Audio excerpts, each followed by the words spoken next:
नमस्कार दोस्तों, मैं रोशन कुमार और आप देख रहे हैं चैनल दृष्टि एजुकेशन पे। आज हम इस वीडियो में पढ़ेंगे क्लास 12 का पहला चैप्टर जिसका नाम है हड़प्पा सभ्यता। मैंने इस चैप्टर पे 2 वीडियो पहले बना रखा है दोस्तों, और ये चैप्टर जो है इंपॉर्टेंट क्वेश्चन का चैप्टर है। इसमें सारा इंपॉर्टेंट क्वेश्चन जितना भी होगा वो मैंने इसमें बताए हैं। अगर आपने पिछले वीडियो नहीं देखा है दोस्तों तो डिस्क्रिप्शन में लिंक मिल जाएगा, आप जाकर के प्लीज पहला वीडियो देख लीजिए ताकि आपको समझ में आया है। चलिए दोस्तों, हम इस वीडियो को शुरू करते हैं। आज का वीडियो जिसमें हम सारे इंपॉर्टेंट क्वेश्चन बताएंगे। अगर इसमें कुछ छूट भी गया होगा इस चैप्टर में तो मैं आपको एक अगली वीडियो बता दूंगा, जिसमें इसी चैप्टर का दूंगा अगली वीडियो, इसमें से ओवरऑल रिकैप करवा दूंगा। ठीक है, जो छोटा भी होगा वो सारा के सारा कवर हो जाएगा। ठीक है, चलिए दोस्तों हम शुरू करते हैं इस वीडियो को। अगर वीडियो अच्छी लगे तो लाइक कर दीजिएगा, सब्सक्राइब दीजिएगा और दोस्तों में शेयर कर दीजिएगा। चलिए शुरू करते हैं। देखिए पहला क्वेश्चन इसमें पे हड़प्पा सभ्यता की विशेषताएं क्या है। अब यहाँ पे हड़प्पा सभ्यता की विशेषताएं क्या है उसके बारे में हम जानेंगे। ठीक है, आपने वीडियो में देखा होगा हड़प्पा सभ्यता के बारे में बताया था। देखिए यहाँ पे देखिए हड़प्पा सभ्यता का निम्नलिखित विशेषताएं हैं। हड़प्पा सभ्यता का निम्नलिखित विशेषताएं, पहला क्या है इसमें, नगरीय सभ्यता। पहला है नगरीय सभ्यता। जैसे उसके बाद दूसरा है उन्नत भवन का निर्माण कला, मतलब जो भवन था उसका निर्माण कला के बारे में पढ़े थे, कैसे कैसे वो दुर्ग होता था, निचली होता था।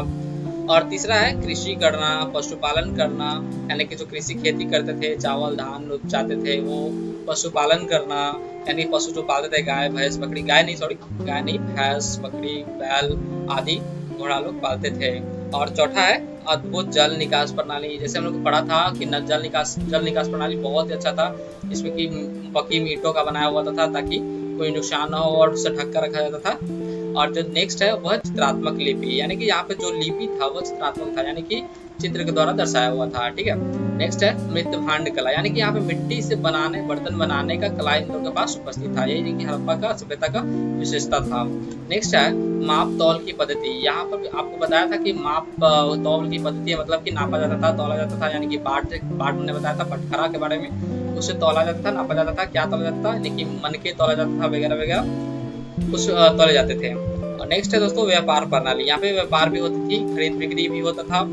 और नेक्स्ट है सड़कों का निर्माण ग्रिड पद्धति, यानी कि सड़कों का जो निर्माण होता है वो ग्रिड पद्धति के द्वारा होता है, यानी कि 90 डिग्री समकोण पे होता था, समकोण डिग्री पे होता था।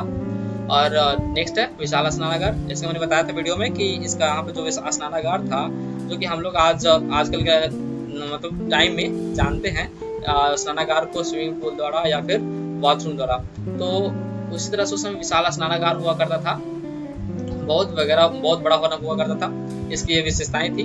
नेक्स्ट है मछली पकड़ना, शिकार करना, पशु पक्षी का लड़वाना, चौपड़ पाशे खेलना, मतलब कि उस समय के विशेष सब काम थे जो क्या करते थे, जैसे मछली पकड़ने वाला काम, शिकार करना, पशु पक्षियों को लड़वाना, यानी खेलना, ये सब चौपड़ पासा खेलना वगैरह वगैरह, ये सब उन लोगों की विशेषताएं थी। नेक्स्ट है सावधान प्रणाली, आभूषण बर्तन मनके बाट। क्या सावधान प्रणाली थी, मतलब कि शवों को एक अलग तरीके से जलाया जाता था, रखा जाता था, यानी पूरा जन विश्वास था उन लोगों के पास। आभूषण बर्तन मनके बाट लोग बनाना, इस समय नाप तोल करना। सर नेक्स्ट क्वेश्चन है हड़प्पाई लिपि की विशेषताएं बताएं, यानी कि हड़प्पाई लिपि जो थी, क्या हड़प्पाई लिपि थी वो कैसी थी, उसकी विशेषताएं क्या थी। ठीक है, तो यहाँ हड़प्पाई लिपि का विशेषताएं क्या थी देखते हैं। ठीक है, जैसे आंसर में है हड़प्पाई लिपि की विशेषताएं निम्नलिखित है। पहला इसमें चित्रात्मक लिपि, मैंने बताया आपको कि चित्रात्मक लिपि, जो भी यहाँ पे लिपि था वो चित्रात्मक था, चित्र द्वारा लिखा हुआ था, यानी इसलिए आज तक विद्वान लोग समझ नहीं पाए हैं। ठीक है, नेक्स्ट है दाएं से बाईं ओर लिखा जाता था, यानी कि हम लोग बाएं से दाईं ओर लिखते थे ना, लेकिन उस समय के लोग क्या विशेषताएं थी कि दाएं से बाईं ओर लिखा जाता था, यानी कि। ठीक है, और नेक्स्ट है चिन्हों की संख्या। यहाँ पे चिन्हों की संख्या क्या करना थी, 375 से 400 संख्या थी। ठीक है, इंपॉर्टेंट क्वेश्चन है, थोड़ा ध्यान दीजिएगा। तो चिन्हों की संख्या कितना थी, 375 से 400 तक। ठीक है, उसके बाद नेक्स्ट है यह आज तक पढ़ी नहीं गई, और यहाँ इसका जो लिपि था वो आज तक पढ़ी नहीं गई। ठीक है, आज तक पढ़ी नहीं गई, क्यों नहीं पढ़ी गई, क्योंकि यहाँ की चित्रात्मक लिपि थी, यहाँ चित्र पढ़ना इतना आसान नहीं है। ठीक है, नेक्स्ट है हड़प्पा सभ्यता की कृषि तथा पशुपालन की विशेषताएं।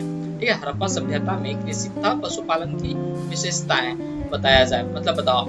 तो यहाँ पे जो कृषि कैसे की जाती थी और पशुपालन कैसे की जाती थी उसके बारे में कुछ विशेषताएं हैं। जैसे पहला है हड़प्पाई लोग कृषि करते थे, हड़प्पा के लोग विशेष कृषि करते थे, और गेहूं, जौ, दाल, सफेद चना तथा तिल जैसे आदि खाद्य पदार्थ का इस्तेमाल करते थे, मतलब कि गेहूं जो सब जाते थे और खाते थे, लोग उपयोग करते थे। ठीक है, उसके बाद है इसमें अभी कृषि में ही।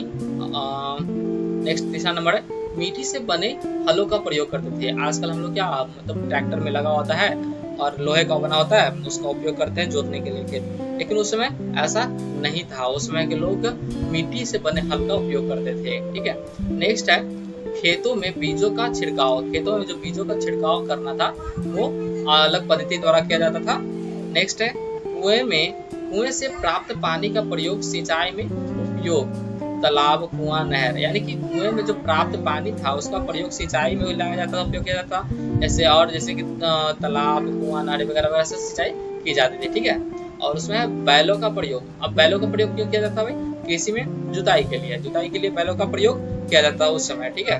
उसके बाद नेक्स्ट है, एक साथ दो फसल उगाना। यानी कि बताया होगा कि जो उस खेती था, जोता हुआ था, वो दो कोनों पे कटा हुआ था, इसलिए वहां पे अनुमान लगाया गया वहां पे दो फसलों का एक बार उपजाया जाता था। ठीक है। अब देखो यहाँ पे पशुपालन की विशेषताएं। भेड़, बकरी, भैंस, सूअर जैसे जानवर अस्तित्व, मछली, घोड़े आदि पाए जाते थे। यानी कि भैंस बकरी का अस्तित्व मिला है, मछली, घोड़े आदि का पाले जाते थे, ऐसा अनुमान लगाया गया और अस्तित्व मिला है। ठीक है। नेक्स्ट है, बैलगाड़ी, भैंसा गाड़ी का प्रयोग। यानी कि जो यहाँ पशुपालन थी वो बैल को बैलगाड़ी के रूप में, भैंस को भैंसा गाड़ी के रूप में उपयोग किया जाता था। ठीक है। उसके बाद नेक्स्ट है, बैलों का प्रयोग कृषि में तथा माल ढोने में किया जाता है। बैलों का प्रयोग कहाँ किया जाता है? इसके जुताई करने में और माल ढोने में। कई बार यहाँ से वहां सामान ले जाना है, इसके लिए उपयोग किया जाता था बैलों का। ठीक है। नेक्स्ट क्वेश्चन है जो कि वेरी वेरी इंपॉर्टेंट है दोस्तों, बहुत बहुत इंपॉर्टेंट क्वेश्चन है। हड़प्पा सभ्यता की जल निकास प्रणाली पर संक्षिप्त टिप्पणी दे। ये क्वेश्चन आ चुका है, इसका मतलब ध्यान से देखिएगा, इसको समझिएगा क्वेश्चन को। इसका आंसर है, पहला है, नालियों ग्रिड पद्धति के अनुसार बनी थी। मैंने बताया था ग्रिड पद्धति क्या है वीडियो में, अगर नहीं देखे वीडियो प्लीज देख लीजिए एक बार, ताकि आपको समझ में आ जाए। नालियां ग्रिड पद्धति के अनुसार बनी थी।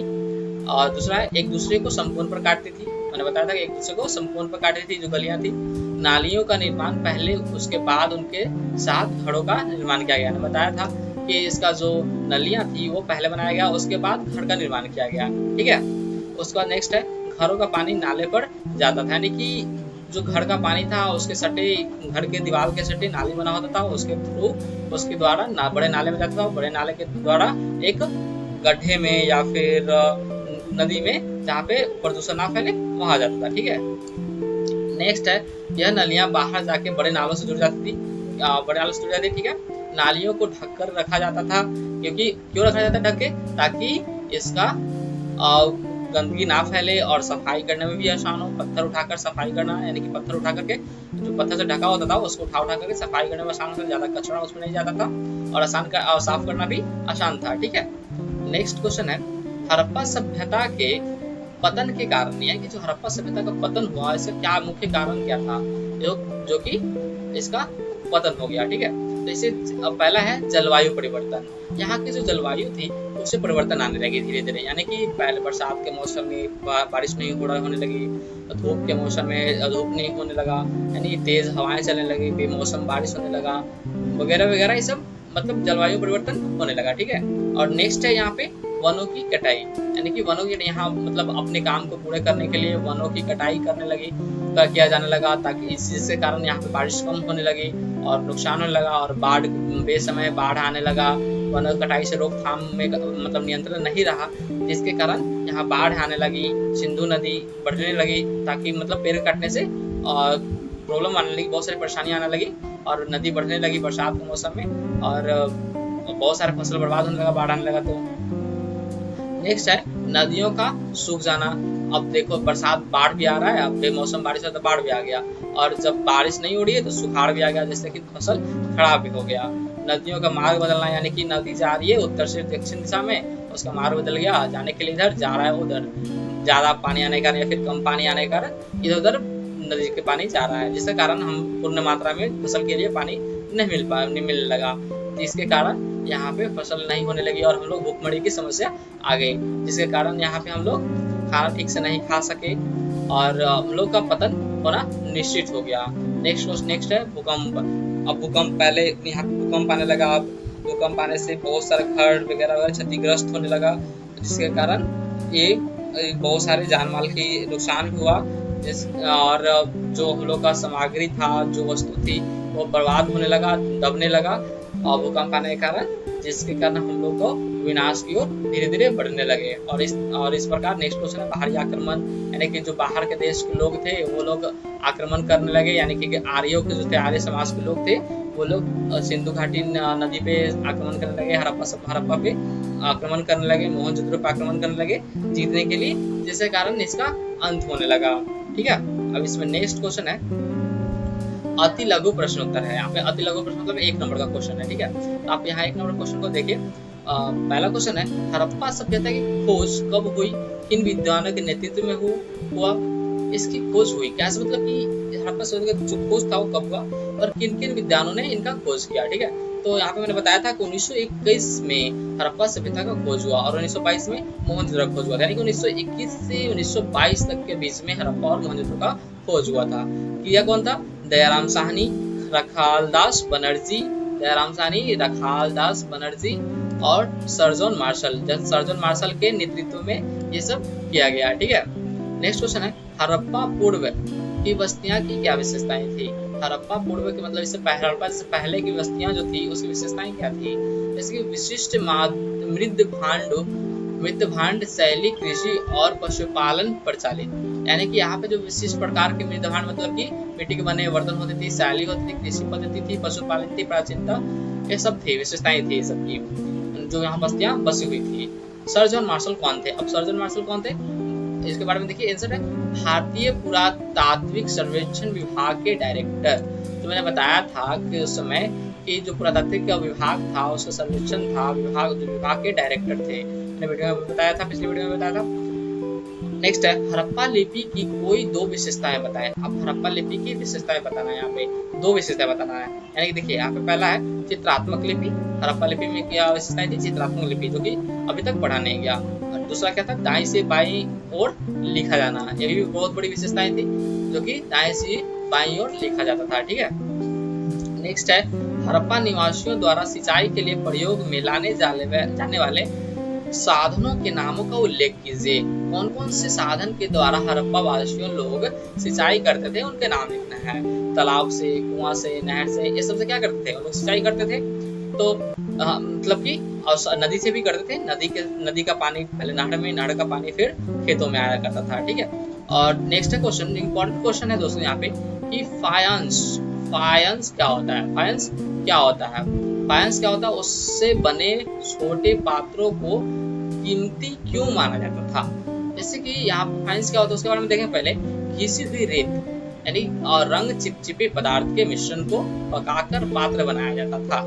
जैसे देखिए फायंस उसको कहते हैं, जैसे घिसी हुई रेत, जो रेत होता है उसमें रंग मिला करके और चिपचिपे पदार्थ कुछ होता होगा, उसके मिश्रण को मिला करके उससे कोई बर्तन बनाया जाता था और बर्तन को पकाया जाता था और पका करके उसको उपयोग में लाया जाता, उससे बोलते थे फायंस बोलता। और ये कीमती, बहुत कीमती होता था। क्यों कीमती होता था? क्योंकि इसके बनाना इन्हें आसान नहीं होता था, इन्हें बनाना बहुत मुश्किल था, जिसके कारण इनका ये महंगा होता था। ठीक है, ये बहुत महंगा होता था। नेक्स्ट है हड़प्पा सभ्यता के किन देशों के साथ व्यापारिक संबंध थे? हड़प्पा सभ्यता किन देशों के साथ व्यापारिक संबंध थे? पहला है सुमेर, ईरान, इराक, मिस्र आदि के साथ इनका व्यापार का संबंध बहुत अच्छा था, जहाँ के लोग मतलब कि व्यापार किया करते थे। ठीक है, उसके बाद हड़प्पा सभ्यता के निवासी किन देवी देवताओं की पूजा करते थे? जो हड़प्पा सभ्यता के निवासी थे वो किन देवी देवताओं का पूजा करते थे? यहाँ पे देखिए, जैसे कि आर्य, शिव, मातृ देवी, पशु, पक्षी और वृक्ष। जैसे शिव का पूजा करते थे, मातृ देवी मतलब गाय जैसे जानवर कुछ होते होंगे जो हम लोग आज गाय को माता मानते थे, उस तरह कुछ जानवर होते होंगे मातृ देवी, जिसको पशु का नाम दिया, पशु थे, उसका पूजा करते थे। और पक्षी का और वृक्ष का मानते थे वो लोग कि अगर ये लोग जिंदा रहेंगे तो हम लोग जिंदा रहेंगे, अगर वृक्ष रहेगा तो हम लोग जिंदा रहेंगे, इसलिए वृक्ष का पूजा करते थे। ठीक है, नेक्स्ट क्वेश्चन है यहाँ पे हड़प्पा सभ्यता के किन्हीं 4 प्रमुख क्षेत्रों का नाम बताएं। हड़प्पा सभ्यता के मतलब जो क्षेत्र थे, कौन कौन क्षेत्र थे, उसमें से 4 का नाम बताना जो कि मुख्य थे उसमें। ठीक है, यहाँ पे देखिए आप, पहला हड़प्पा, मोहनजोदड़ो, नेक्स्ट है लोथल, धोलावीरा, ये सब जो थे यहाँ पे जो शहर थे ये इंपॉर्टेंट थे, जो कि हड़प्पा सभ्यता में बहुत भागीदारी निभाए थे। ठीक है, नेक्स्ट है यहाँ पे कुछ इंपॉर्टेंट क्वेश्चन है और लॉन्ग क्वेश्चन है। तो कि पहला है हड़प्पा सभ्यता के शहरों में लोगों को उपलब्ध भोजन सामग्री की सूची बनाइए। इन वस्तुओं को उपलब्ध कराने वाले समूह की पहचान कीजिए। इसलिए यहाँ पे आंसर आपको मिलेगा। हड़प्पा शहर के लोग के लिए भोजन का निम्नलिखित सामान उपलब्ध थे, जैसे अनाज, गेहूं, जौ, मसूर, मटर, ज्वार, बाजरा, तिल, सरसों, राई, चावल आदि। ये सब क्या थे? यहाँ के प्रमुख भोजन थे। जैसे हम लोग के आजकल के हम लोग क्या फेवरेट जो थे, दही, चावल, जो भी हो हम लोग का फेवरेट होता है, पिज्जा, बर्गर वगैरह वगैरह, उस समय के सब क्या थे? उन लोगों का फेवरेट था। ठीक है, नेक्स्ट है मवेशियों, भेड़, बकरी, भैंस, सुअर का मांस, ये सब उन लोग का भी खाया करते थे। हिरन, सुअर, घड़ियाल आदि जैसे जंगली प्रजातियों का मांस ये लोग शिकार करते थे जानवरों का और इसको खाते थे। पौधे और उनके उत्पाद, जैसे पौधे भी खाते, जैसे हम लोग साग, पालक साग वगैरह यूज करते थे, उस समय के लोग भी उस तरह के पौधे जो यूज करते थे और उनका जो उत्पाद होता था, यानी कि जो से फलते थे वो खाते थे। ठीक है, इन वस्तुओं का उपलब्ध कराने वाले समूह की पहचान निम्नलिखित थी। जो उपलब्ध होता था उसका पहचान निम्नलिखित था। क्या पहचान था? जैसे यहाँ देखते हैं, पहला किसान द्वारा अनाज उपलब्ध कराया जाता था। तो किसान जो उपजाते थे अनाज उसके द्वारा उपलब्ध कराया जाता था। और दूसरा है जैसे कि मवेशी, भेड़, बकरी, भैंस इत्यादि पालतू पशु थे, हड़प्पा स्वयं इनसे मांस प्राप्त करते थे। यानी कि जो मांस मछली वगैरह ये खुद शिकार करते थे या फिर दूसरे शहर के लोग शिकार करके आते थे और यहाँ पे व्यापार करते थे, बेचते थे, उसके वो लोग खरीदते थे। ठीक है, या फिर खुद शिकार करके इसका खाते थे, उपयोग करते थे। ठीक है, नेक्स्ट है तीसरा, जानवरों की जंगली प्रजातियां के मांस के बारे में हमें यकीन नहीं है कि हड़प्पा ने इसे कैसे प्राप्त किया, लेकिन हमें अनुमान लगा सकते हैं कि यह तो शिकार समुदाय हो सकता है या शायद कुछ हड़प्पा निवासी स्वयं ही इन जानवरों को शिकार करते थे। इसका मतलब, कहने का मतलब है कि इसका कोई पुख्ता सबूत नहीं मिला है कि जो यहाँ के लोग थे वो लोग ये शिकारी प्रजाति के लोग थे या फिर शिकार करते थे या फिर खरीदते थे। बस एक अनुमान लगाया गया कि यहाँ के जो लोग थे या फिर दूसरे शहर से खरीदते थे या फिर कोई बेचने आता था उससे खरीदते थे या फिर स्वयं उसके जानवरों का शिकार करते थे। ठीक है, सिर्फ अनुमान लगाया गया, कोई पुख्ता सबूत हमें नहीं मिला है। ठीक है, नेक्स्ट है पौधों और उनके उत्पादों के लिए हड़प्पा निवासी स्वयं इसे इकट्ठा कर लेते थे। यानी जो पौधा और उनके जो उत्पाद थे, जो मतलब उपजाना, खेत में उपजाना, ज्वार बाजरा, ये सब खुद वो लोग उपजाते थे और इसका उपयोग करते थे और इकट्ठा करते थे आगे आने वाले फ्यूचर में खाने के लिए। अगर कोई विपदा है, आपदा है, उसके लिए जमा करके रखते थे। ठीक है, नेक्स्ट तीसरा क्वेश्चन यहाँ पे है, क्या आप इस तथ्य से सहमत हैं कि हड़प्पा सभ्यता के शहरों की जल निकास प्रणाली नगर योजना की ओर संकेत करती है? अपने उत्तर के कारण बताइए। यहाँ पे कहता क्वेश्चन की नगर योजना यहाँ पे जो था वो किस प्रकार था और क्या आप सहमत है इसका जो नगर योजना था वो अच्छा है या खराब है, इसे आप सहमत है? इसका आंसर देखिए, ऐसा प्रतीत होता है कि पहले नालियों के साथ गलियों को बनाया गया। मैंने पिछली वीडियो बताया कि नालियां और गलियां कैसे निर्माण की गई थी और घर का बनावट कैसा था, और फिर इसके साथ साथ घर बनाए गए थे। ठीक है, और जो गलियां थी इससे क्या थी, संपूर्ण डिग्री पे थी, जो ग्रिड पद्धति द्वारा बनाया गया था। ठीक है, प्रत्येक घर के गंदे पानी की निकासी एक पाइप से होता था और होती थी जो सड़क और गली की नाली से जुड़ी होती थी। पाइप मतलब हर घर में एक पाइप लगा होता था और जाकर के दीवार सटे नाली में जुड़ जाता था, और जो नाली के जो पानी होता है वो एक बड़े नाले में जाता है और बड़े नाले से एक या तो फिर शहर के बाहर या फिर एक गड्ढे में जाया जाता ताकि नुकसान ना हो। ठीक है, शहरों में नक्शे से जाना पड़ता था कि सड़कों को, गलियों को लगभग एक ग्रिड प्रणाली से बनाया गया था और वह एक दूसरे के संपूर्ण काटती थी। जैसे पिछले वीडियो में बताया था, बस सेम है, वही ग्रिड पद्धति से बनाया गया था। ठीक है, यहाँ पे आपको नेक्स्ट मिलेगा,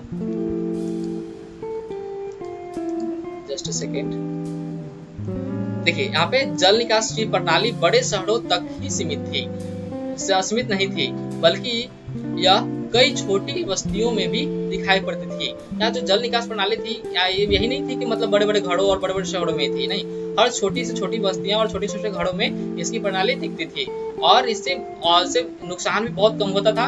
और उदाहरण के लिए लोथल में आवासों के बनाने के लिए जहाँ कच्ची ईंटों का प्रयोग किया जा गया था, वहीं नालियां का पक्की ईंटों को बनाया गया था। जैसे लोथल एक शहर था जहाँ पे घर को बनाने के लिए कच्ची ईंटों का उपयोग किया गया था, लेकिन यहाँ पे जो नलियां थी वो पक्की ईंटों का बनाया गया था, क्योंकि घर को तो ठीक है, घर तो कैसे भी बन गया ठीक है, लेकिन नालियां से हमें बहुत उपयोगी था। वहाँ पे पानी निकालना, पानी को घर से बाहर निकालना और प्रदूषित, हमारे शहर जो प्रदूषित ना हो उसके बचाने के लिए इसका उपयोग किया जाता था। ठीक है, आज के लिए इतना ही। मैं अगले वीडियो में इसको हम ओवरऑल पूरा चैप्टर को रिकैप करके बताऊंगा, अगर कोई छूट भी गया होगा तो उसमें क्लियर हो जाएगा। ठीक है, आज के लिए बस इतना ही।